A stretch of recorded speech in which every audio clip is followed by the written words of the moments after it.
Alright, so this is your exercise for arrays and functions.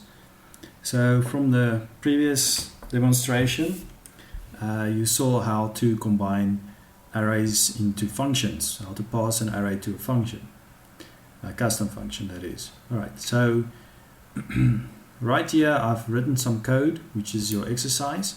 You must now go and create these two functions for me. The first function here that you must add is called max value. It also receives an integer array. We can call it a again.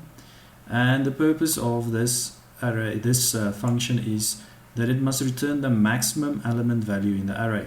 So whatever the largest value in that array is, the element with the largest value, that value you must return it. Okay, that's why this function returns an integer data type.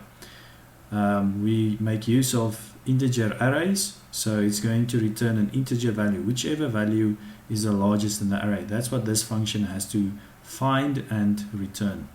And likewise for this second function that you have to add called min value, it must also receive an array and take this array and find the minimum value inside it and return that minimum value. Okay, so what I would like you to do is take the example program that we've worked through, and I'm going to quickly show you a run through of how it should look like. So you must basically add to that program. Okay, add these two functions and add code in your main function to facilitate the invocation of these two functions. So it starts off by declaring an initializing array, and that's what you see here. The first line here prints out the initial array values. Then once again you ask the user for 10 values just like before. So the user must type in 10 values. I'm going to stick to my values, but it could be any values that you would like. Just try to make sure you can confirm that your program runs correctly using the values that you've given. The moment I hit enter now, the program must then give me three more outputs. The first one is what we've seen before, which is the average value of all these values in the array. First it's going to print out all the values in the array, like up here. It's going to first just print the new values, which should be these values that I've given, and then after that three outputs will be given. Three statistics, if you will be given. The first one, which we've seen before, is the average value of all the values in the array.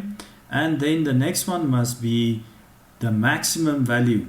You must print out what is the maximum value in the array. And to do that, you must utilize this max value function. You must call the function and let the function find that value, return it back to your main function, and of course in your main function you can simply print it to the screen. And then the last thing, the third stat is what is the minimum value. It must say the minimum value in the function is and what it is. So when I hit enter, you can see that's exactly what happened here. There's the array values, so we can confirm that the values that the user is given is indeed stored inside the array. And then there's the three statistics. The average value is 550. That was calculated and returned to the main function by this custom function. The maximum value is 1000. We can confirm that is the maximum value.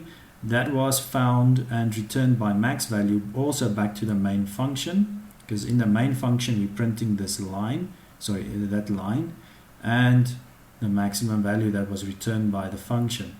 And then this third line is also printed from within the main function, but then the main function has to call the min value function to go and find what's the minimum value in the array. And the function must then find that value, return it back to the main function, and you can print it out. There you can see it's 100, and 100 is indeed the minimum value.